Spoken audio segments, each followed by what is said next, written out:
Ampang Line and Sri Petaling Line are the first rail transit lines in Kuala Lumpur. With 45 kilometers in length, the system connects the Hill Street city centre with the suburbs of Sentul, Ampang and Putra Heights.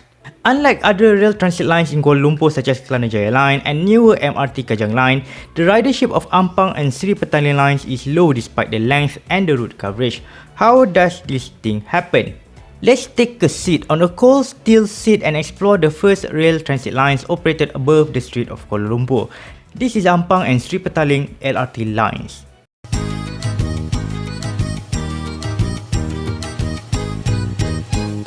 Ampang Line and Sri Petaling Line are two LRT lines that share the same track between Sentul Timur in the north and Chan Sao Lin south of the city centre.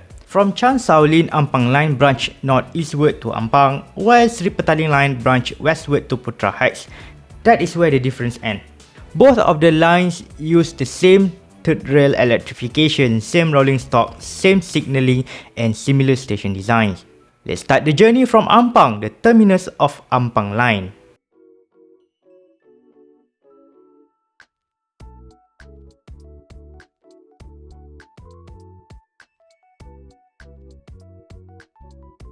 Freeze! Did you notice that the Ampang line used wood as a rail sleeper?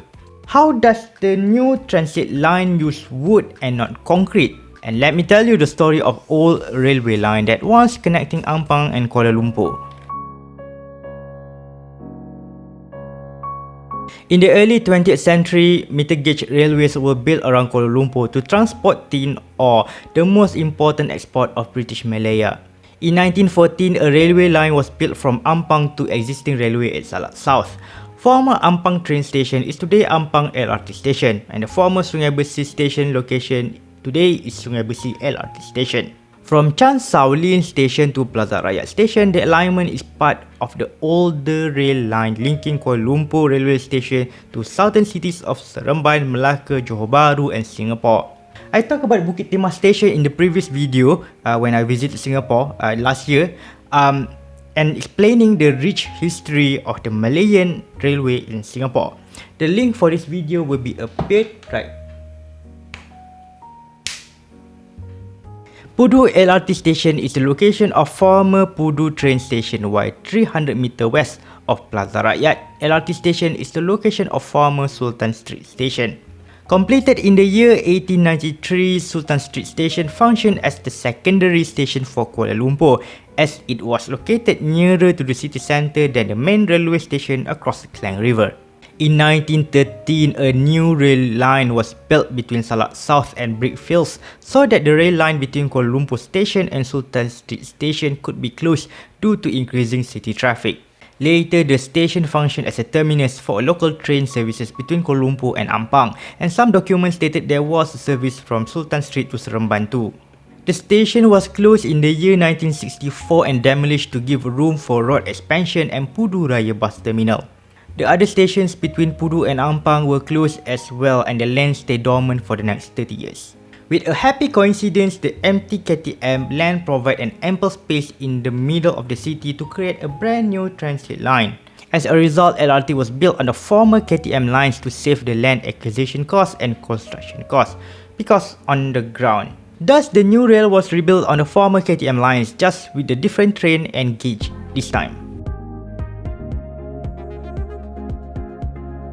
Kuala Lumpur, as a growing and developing city, experienced worse traffic congestion year by year.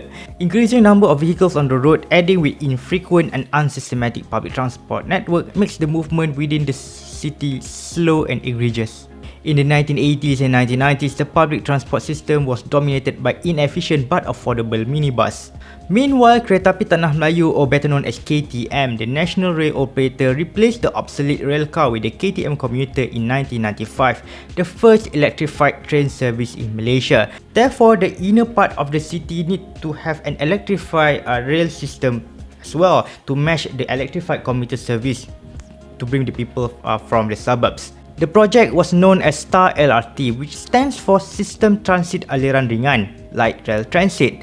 Both Malay and English version of the name is just a meaning for each other. STAR LRT was established in the year 1992 and the construction of LRT started at the same year. Global consortium of Taylor, Woodrow and AEG joined the anticipated project together with the local construction company IJM. The train model used for Star LRT was at Trans Walkers light rail vehicle built by Australian company Walkers Limited. Walkers Limited was merged with Downer Group in the year 2001 as Downer Rail and still manufactured train up to this day. Despite being called LRT, the system is a fully functioning metro rail system and grade separated, which is not the same as LRT as usually known in the Americas, United States and also Canada. And why it is called LRT? Because its capacity, its speed and also the frequency is lower than the Mass Rapid Transit or MRT. The initial cost of LRT construction was RM850, one of the largest privately financed construction project in the world at that time. The agreement to build Ampang branch was inked in the year 1992 and yes, Malaysia need to host the Commonwealth Games in the year 1998. Yeah, okay, thanks. Hi, please add another LRT branch to Bukit Jalil, please. The final cost of Ampang Sultan Ismail route is RM1.2 billion, while the rest of the line cost RM2.2 billion to construct a standard gauge rail for the LRT. On the 16th of December 1996, the first section of Star LRT from Ampang to Sultan Ismail has been opened to the public. The opening of the Star LRT makes Kuala Lumpur the third city in the Southeast Asia to build a rail transit line after Manila in 1984 and Singapore in 1985. The branch from Chan Sao Lin to Commonwealth was opened on 11th of July 1998, just before the Commonwealth Games held in nearby Bukit Jalil on September. Commonwealth is the Malay name for Commonwealth and it is located nearby Vista Commonwealth, the athlete villages, hence the name. The station later renamed as Sri Petaling and become the terminus of the eponymous line until the year 2016. In the early years of LRT operation, the steel turnstile were used with magnetic tickets purchasable only by cash. The tickets available were single journey ticket and stored value tickets for multiple trips. And the tickets look similar like this. This is not the LRT but the commuter tickets, but you have a magnetic strip at the back. Similar technology. But did you know what some people do with this type of tickets?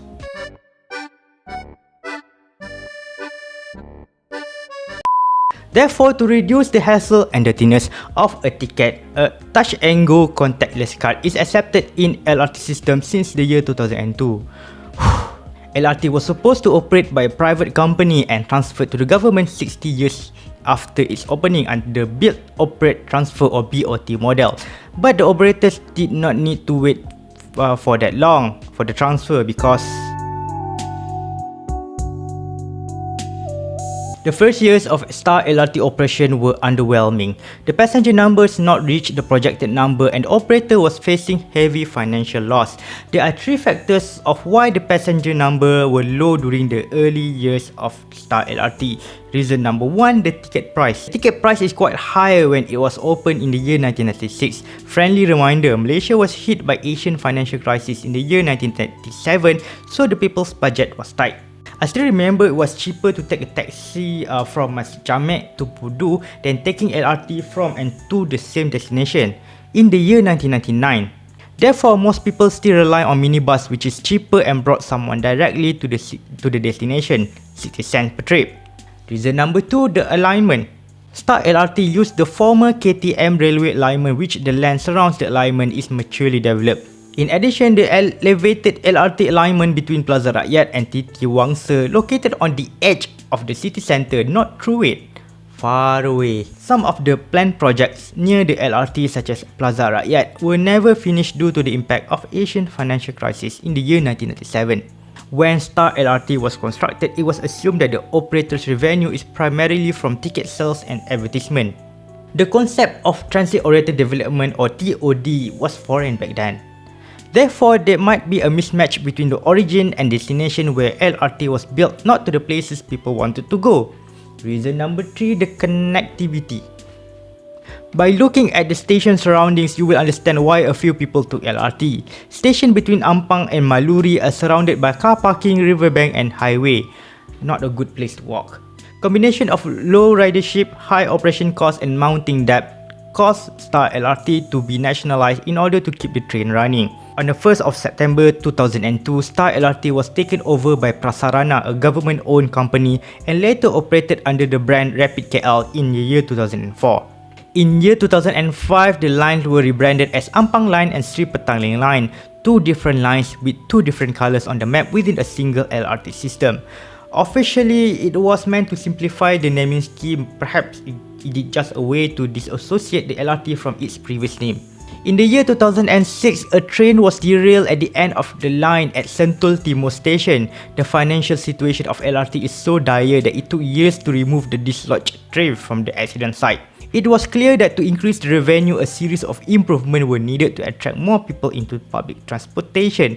Therefore, the issues that hindered the people from taking the rail transit need to be addressed, starting with: before 2010, each transit line that use separate system need to use separate tickets. Therefore, imagine the anguish of a daily commuter since the person need 2 or 3 different tickets to reach the destination. Lack of integration was found as one of the key factors of why people less likely to take a rail transit in the first place. In the year 2010, Integrated Ticketing System or ITS was announced to integrate different lines under Rapid KL brand, and the installment of the new turnstile was started in June 2011. The cost of building integrated ticket system is 115.2 million ringgit, and it is good enough. The system is still functioning until today. No more stuck before a steel bar. On 28th of November 2011, the separate turnstile at Masjid Jamil Station has been removed and Ampang and Sri Petaling lines is integrated with Kelana Jaya line. I talked about the Kelana Jaya line in the previous video, and the reason why this line is the backbone of Kuala Lumpur Rail Transit Network and not Ampang and Sri Petaling lines. The link for this video will be appeared right here. Benteng Station on Kelana Jaya line that is integrated with Masjid Jamil Station has been renamed as Masjid Jamil Station as a whole. Ticket integration of Ampang and Sri Petaling lines with KL Monorail at Titiwangsa Station completed in the year 2012. Just a single ticket for the all transit lines. In addition to the integrated tickets, barrier-free design has been added to Ampang and Sri Petaling lines to integrate the system for the disabled. Lift, ramps, wide faregates, these things are the amenities that were lacking in the original Star LRT project. Paired with the extension project from Sri Petaling to Putra Heights announced in the year 2006, the whole system need to be revamped, not just the tickets. However, the trains start to age and the obsolete system was no longer suitable to increase service. As a result,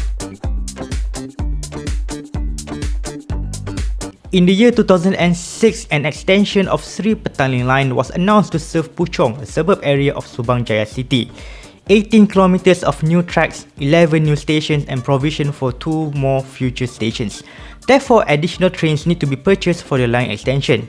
However, buying more trains of the same model is next to impossible since the manufacturer of the train, Art Trans and Walkers Limited, were no longer in business. As a result, the new trains were purchased from CRRC Chuzhou and replaced the old trains in Ampang and Sri Petaling lines. The train's nickname is Amy. The bigger difference of the new train and the old train is the signalling system. Newer Amy train use communication-based train control, which eliminates block system that used by older trains. Communication-based train control allow more train move on a single track, which makes higher frequency possible. 3 minutes interval in the peak hour. The seats are still seat nevertheless. To accommodate new Amy trains, the signal system in the whole lines were upgraded in stages. Amy were operable in all the alignment of Sri Petaling lines by June 2016. Between July until December 2016, Ampang line used all the Trans Walkers train during the signal upgrading project and was truncated to Chan Sao Lin, causing dismal to the many passengers. Since 1st of December 2016, Ampang line returned to its original route from Sentul Timur to Ampang after signalling works finished, and the old Trans Walkers train were retired and forgotten. With the extension, Sri Petaling line intersect with Kelana Jaya line extension in Putra Heights. MRT Kajang line intersect with Ampang and Sri Petaling lines at Plaza Rakyat and Ampang line at Ion Maluri Station. Perhaps the only station branding that makes sense because the station located nearby Ion Maluri. Both Ampang and Sri Petaling lines intersect with MRT Putrajaya line at Titiwangsa and Chan Sao Lin, while Sri Petaling line intersect with MRT Putrajaya line at Sungai Besi. With better connectivity, LRT Ampang and Sri Petaling lines experienced an increase of passengers from 184,974 passengers in the year 2017 to 206,784 in the year 2019 before plunging because of the pandemic into 134,938 in the year 2022. And as the data in the year 2033, the average daily passengers keep rising. What are the reasons that Ampang and Sri Petaling lines have less passengers than Kelana Jaya line and MRT Kajang line? You can comment down below. If you want to take a ride on Ampang and Sri Petaling LRT lines, you can take the train from any 36 stations throughout the line. The focal stations are Masjid Jamek, where Merdeka Square is located, Bandaraya, where there is popular shopping street of Jalan Tuanku Abdul Rahman, and Bukit Jalil, where the National Stadium is located. You can buy a single journey token from the ticket machine or use Touch and Go card. Thank you so much for watching. I hope you learned something new about Ampang and Sri Petaling lines and why there are fewer riders on this line compared to the other transit lines. Thank you so much again for watching and see you in the next video.